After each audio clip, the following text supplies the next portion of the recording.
नमस्कार शेतकरी मित्रांनो, मी योगेश पबळे. तर शेतकरी मित्रांनो, पीक विमा संदर्भातील मागील काही बऱ्याच व्हिडिओजमध्ये आपल्या व्हिडिओ खाली असलेल्या बऱ्याच काही कमेंट्स येत होत्या की तुम्ही सांगितलं होतं की 75% पीक विमा वाटपास सुरुवात झाली. बऱ्याच महसूल मंडळामध्ये 75% पीक विम्याची रक्कम वितरित करून देण्यात आलेली आहे आणि ते अद्याप अजून बऱ्याचशा शेतकऱ्यांच्या खात्यात म्हणजेच बहुतांश शेतकरी मित्र असे त्यांच्या खात्यात अजून 1 रुपयाचं त्याच्यात रक्कम ती आलेली नाही. तर याचं काय झालं नेमकं? पीक विमा कधी मिळणार का नाही मिळणार? तर किती तारखेपासून भेटणार? किती महसूल मंडळांना, किती तालुक्यांना, किती जिल्ह्यांना कसा भेटणार?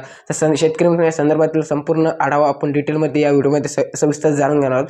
कारण की काही कारणामुळे आचारसंहितेच्या काही कारणामुळे पीक विमा संदर्भात काही अडखळे आले, काही त्रुटी आली, ते आपण संपूर्ण अपडेट या व्हिडिओमध्ये अगदी सविस्तरपणे जाणून घेणार आहोत. आणि 75% जे राहिलेले शेतकरी होते दुसऱ्या टप्प्यातील त्यांच्या खात्यात तो कधी येणार त्या संदर्भात पूर्ण डिटेलमध्ये आपण माहिती व्हिडिओमध्ये जाणून घेणार. त्याकरता व्हिडिओला अगदी शेवटपर्यंत कुठे बंद न करता, कुठे स्किप न करता शेवटपर्यंत नक्की पहा. आणि आपल्या चॅनलवर नवीन आला असेल तर चॅनलला सबस्क्राईब करून आणि बेल नसला दाबून द्या, कारण की असलीच माहितीपूर्ण नवीन व्हिडिओ आपण या चॅनलवरती आणत असतो. तर शेतकरी मित्रांनो, चला तर आपण थोडक्यात अपडेट जाणून घेऊया नेमकं पीक विमा संदर्भात काय अपडेट आहे. त्यापूर्वी तुम्हाला तत्पूर्वी एक माहिती म्हणून सांगतो की शासनाने पीक विमा संदर्भात बरेच काही बदल केले होते मागील 8 ते 10 दिवसापूर्वी. तुम्हाला बऱ्याचशा न्यूज यूट्यूबवरती, सोशल मीडियावरती ऐकलं असेल. कारण की पीक विमा संदर्भात असे काही अपडेट तयार करण्यात आले ज्याचा फक्त शेतकऱ्यांना कमीत कमी 50% पेक्षा पण त्याचा जास्त फायदा होणार आहे. कारण की गेल्या 2023च्या म्हणजेच नुकसानीमुळे म्हणजे बऱ्याचशा शेतकऱ्यांवर 2023 खरीप हंगामामध्ये काही अतिवृष्टीमुळे, गारपिटीमुळे, तसेच ओला दुष्काळ, कोरडा दुष्काळ या कारणामुळे बरेच काही आपत्तीचे संकट आले होते. त्या संकटांना घेऊन दुसऱ्या टप्प्यातील बरेच काही शेतकरी त्याला पात्र करण्यात आलेले आहे आणि यांना परत 75% पीक विम्याची रक्कम वितरित करून देण्याचं शासनाचं ते काम होतं. तर आपण आता थोडक्यात सविस्तर जाणून घेऊया की नेमकं ते राहिलेली 75% पीक विम्याची रक्कम शेतकऱ्यांच्या खात्यात कधी उचलून येणार आहे आणि त्याच्यात परत किती जिल्हे पात्र आहे हे पण तुम्हाला मी परत एकदा सांगणार आहे. तर शेतकऱ्यांना पीक विमा 2023 75% पीक विमा कधी मिळणार आहे? 20 जिल्हे दुसऱ्या टप्प्यात पात्र आहेत. जिल्ह्यांची यादी आपण सविस्तरपणे खाली जिल्ह्यावर जाणून घेणार. त्यापूर्वी एक माहिती म्हणून सांगतो की शेतकऱ्यांसाठी खूपच अतिशय महत्त्वाची आनंदाची बातमी आलेली आहे. राज्यातील 20 जिल्ह्यामध्ये आता 75% पीक विम्याचे वाटप सुरू होणार आहे. 20 जिल्ह्यातील जवळपास 55,12,000 शेतकरी पात्र आहेत, ज्यांच्यासाठी राज्य सरकारने ते एक म्हणजे मित्रांनो 1013 कोटी रुपयाचे निधी उपलब्ध करून दिलेले आणि त्याबरोबरच 20 जिल्ह्यांमधील शेतकऱ्यांच्या बँक खात्यामध्ये 75% पीक विम्याची रक्कम जी मित्रांनो रक्कम कधी होणार आहे. तर शेतकरी मित्रांनो, हे आपण सर्व काही या व्हिडिओमध्ये पुढे डिटेलमध्ये जाणून घेणार आहोत. जसं मी सांगितलं मित्रांनो, या लेखामध्ये तसं लिहून आलं त्याच्यामुळे तुम्हाला मी सांगू लागलोय. तर 75% पीक विमा कधी मिळणार? आता ही एक खूप मोठी हेडलाईन म्हणजे खूप मोठी महत्त्वाची बातमी मित्रांनो. तर शेतकऱ्यांना 75% पीक विमा दिनांक 25 मार्च 2024 पासून मिळायला सुरू होणार आहे. आणि अद्याप काही शेतकऱ्यांना 28 ते 30 मार्च किंवा 31 मार्च 2024 पासून वाटपास सुरुवात होणार आहे. पीक विम्याचे पैसे शेतकऱ्यांच्या बँक खात्यामध्ये डायरेक्ट जमा होणार आहे. सर्वात महत्त्वाचं म्हणजे नुकसान भरपाईकरिता पीक विमा 2023च्या दुसऱ्या टप्प्यामध्ये शेतकऱ्यांना हेक्टरी 21,000 रुपये दिले जाणार आहे.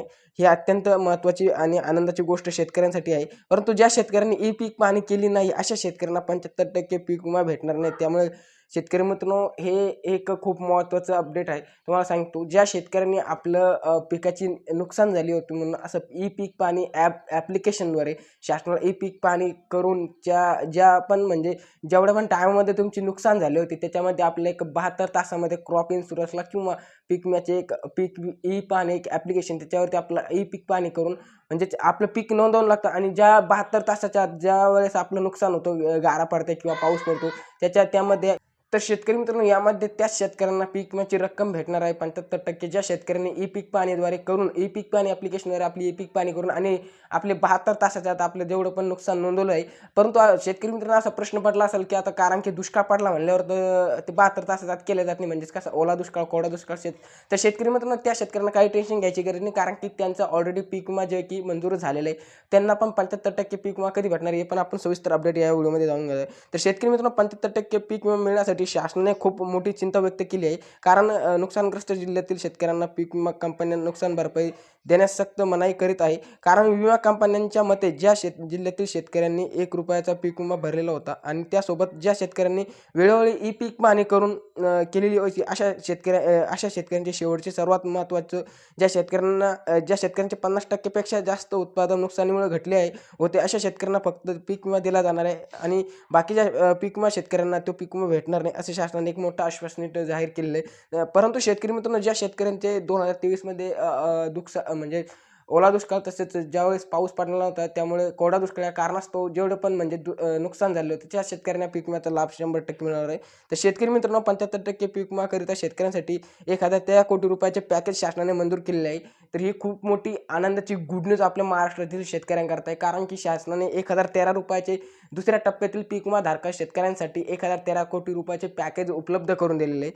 तर शेतकरी मित्रांनो आता हे 20 जिल्ह्यांमधील 25 मार्च ते 28 ते 31 मार्च 2024 पासून पीक विमा वाटपास सुरुवात होणार आहे. आता आपण कोणते जिल्हे त्याच्यात येऊ शकते आणि कोणते तालुके आणि कोणते महसूल मंडळ, थोडक्यात जेवढी पण माहिती आपल्याकडे उपलब्ध आहे त्या आधारे आपण जाणून घेऊया. तर शेतकरी दुसऱ्या टप्प्यातील आपण जिल्ह्यांचे लिस्ट वाईज नाव वाईज जाणून घ्या. तर दुसऱ्या जिल्ह्यात म्हणजे मंजूर जिल्हा आहे धाराशिव, नंबर 1ला अकोला, कोल्हापूर, जालना, परभणी, नागपूर, लातूर, अमरावती, नाशिक, जळगाव, अहमदनगर, सोलापूर, सातारा, सांगली, बीड, छत्रपती संभाजीनगर, धुळे, यवतमाळ, वाशिम, पुणे. तर शेतकरी मित्रांनो या जिल्ह्यांना पीक विमा वाटप म्हणजे 2023च्या खरीप हंगामातील 75% पीक विमा वाटप दिनांक 25 मार्च ते 28 ते 31 मार्चपासून वाटपास सुरुवात होणार आहे. या शेतकऱ्यांनी खरीप हंगाम 2023 मध्ये ₹1 भरून आपला पीक विमा नोंदला होता. अशा शेतकऱ्यांना महाराष्ट्र राज्याचे कृषी व महसूल विभाग आणि विमा कंपन्यांमार्फत पीक विम्याची रक्कम दिली जाणार आहे. पहिल्या टप्प्यात महाराष्ट्रातील राज्यातील 16 जिल्ह्यातील 47,63,000 शेतकऱ्यांच्या खात्यात पीक विम्याचे तब्बल 965 कोटी रुपये एवढा निधी शासनाने मंजूर करून दिला होता आणि त्यांना पहिल्या टप्प्यात ती रक्कम भेटून पण गेली होती. तर खरीप हंगाम आता शेतकरी मित्रांनो म्हणजे खरीप हंगामामध्ये कोणत्या पिकास तो पीक विमा मंजूर होणार आहे थोडक्यात अपडेट आपण जाणून घेऊया. तर शेतकऱ्यांच्या भात, बाजरी, भुईमूग, नाचणी, उडीद, मूग, मका, तूर, कारले, सोयाबीन, कापूस, तीळ व कांदा यांचे नुकसान झाले असतील अशा शेतकऱ्यांनाच हा पीक विमा शासन शेतकऱ्यांच्या खात्यामध्ये उपलब्ध करून देणार आहे. तर शेतकरी विमा थोडक्यात असं जाणून घेऊया की आता भेटणार आहे एक आचारसंहिता लागल्यामुळे लोकसभेच्या निवडणुकीच्या आचारसंहिता जे आता चालू आहे मित्रांनो, कारण की लोकसभेच्या निवडणुका अगदी काही दिवसावर आलेले आहे. तर यामुळे त्याच्यात काही प्रॉब्लेम पण येऊ शकतो असं फिक्स सांगू शकत नाही. पण तुम्हाला एक एवढं सांगतो शेतकरी मित्रांनो की आता हा जे की 25 मार्च ते 31 मार्चपासून शेतकऱ्यांच्या खात्यामध्ये वाटपास सुरुवात होणार आहे. कारण की तुम्हाला मी पहिल्या पण एका व्हिडिओमध्ये सांगितलं की शासनाचे जेवढं पण जी आर निर्गमित होत असतात आचारसंहिता किंवा निवडणुकीची आचारसंहिता लागण्यापूर्वीचे त्या कामामध्ये कोणती अडथळा किंवा कोणताही म्हणजे अविष्कारित कोणते प्रॉब्लेम येत नाही.